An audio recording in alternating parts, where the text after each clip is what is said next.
When your child finally finishes something difficult, it feels natural to say, "You're so smart." Maybe they complete a puzzle, build a tower that does not fall, draw something they are proud of, or get their shoes on after struggling for a while. Most parents say these things because they want their child to feel confident, loved, and proud of themselves. But a 2024 study on preschoolers suggests that praise is not only about how positive it sounds. It also matters where the praise points the child's attention. Researchers Xinpei Su, Lingfei Mo, Lei Pan, and Yan Li published a study called The Praise Balance, uncovering the optimal recipe for mastery motivation in preschoolers in Journal of Applied Developmental Psychology. They studied parents of 126 children between 4 and 6 years old and looked at the balance between two types of praise.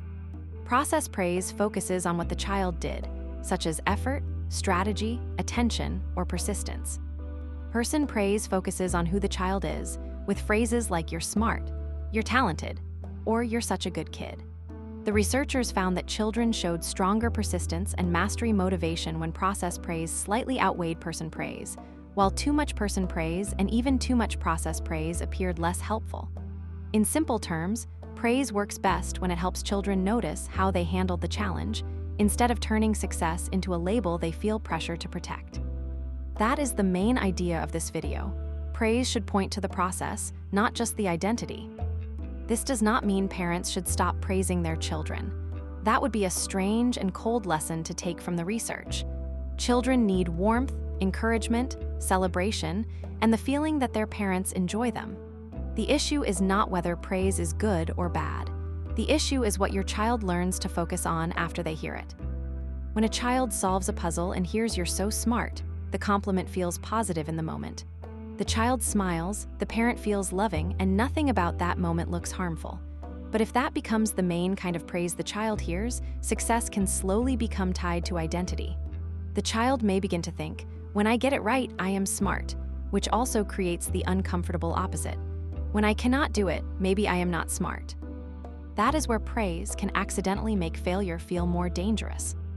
A harder puzzle is no longer just a harder puzzle. It becomes a situation where the child might lose the label. A drawing that does not turn out right is no longer just a drawing. It becomes evidence that maybe they are not as good as everyone said.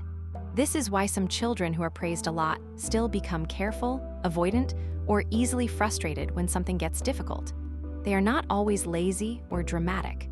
Sometimes they are protecting the version of themselves that praise helped build. A better kind of praise gives the child something useful to repeat. If your child turns a puzzle piece several ways before it fits, you might say, "You kept trying different ways until you found it." If they build a tower and it falls, then rebuild it with a wider base, you might say, "You noticed it was wobbly and changed your plan." If they get dressed after struggling, you might say, "You stayed with it even when it was frustrating." Those comments still feel warm, but they also teach the child what helped them succeed. The difference is not about using perfect words. It is about the direction of the child's attention. Person praise points the child toward being smart, good, talented, or impressive. Process praise points the child toward trying, noticing, adjusting, asking, practicing, and staying with something difficult. One can make success feel like proof of identity, while the other makes success feel like the result of actions the child can use again.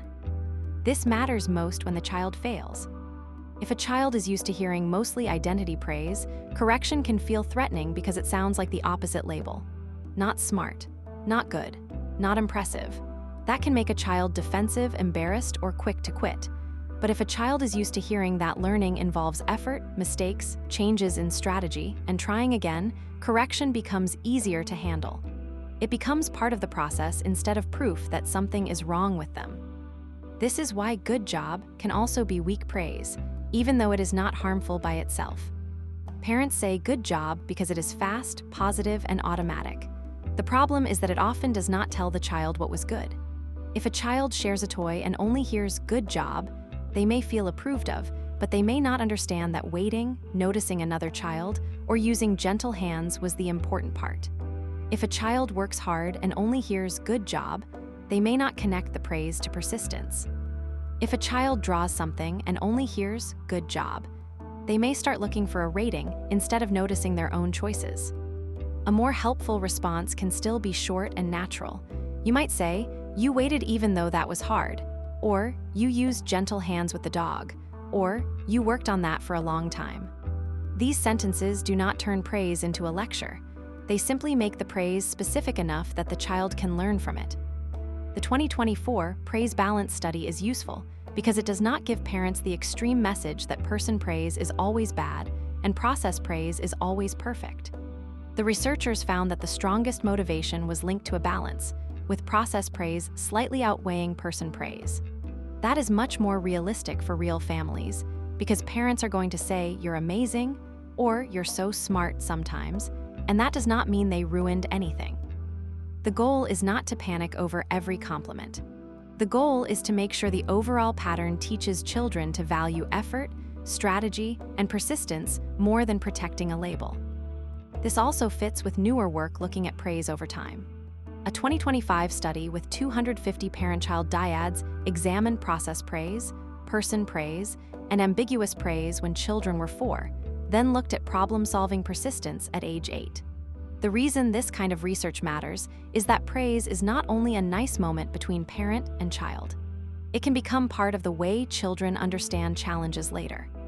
So the practical question is not, "Should I praise my child?" The better question is, what does my praise teach my child to notice? If your child is proud of a drawing, you can be warm without turning the drawing into a performance. Instead of saying it is perfect or the best picture ever, you might ask them to tell you about one part of it, or you might notice the time they spent choosing colors. If your child is trying to build something, you can comment on how they changed their plan instead of only celebrating the final tower.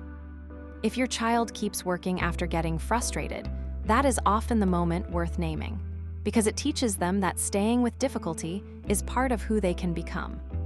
This kind of praise helps children build an internal voice that is more useful when life gets hard. Instead of hearing, "I have to be smart," the child can begin to hear, "I can try another way." Instead of hearing, "I have to get it right," they can begin to hear, "I can keep working on it."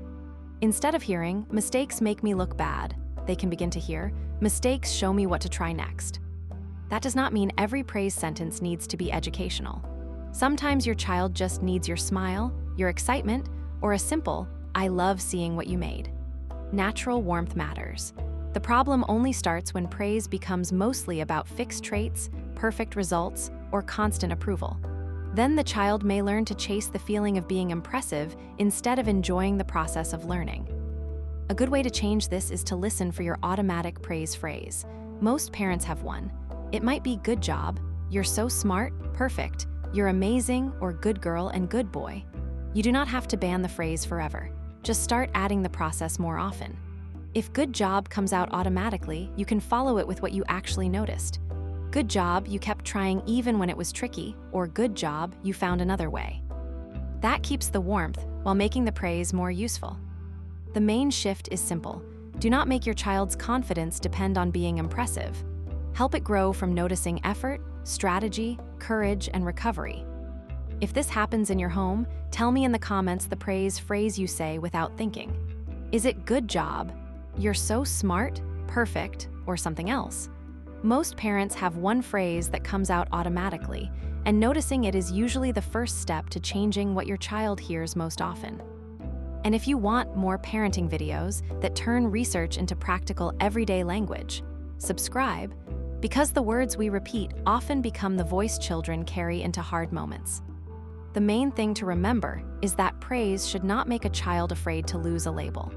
It should help them notice the effort and strategies they can use again the next time something gets hard.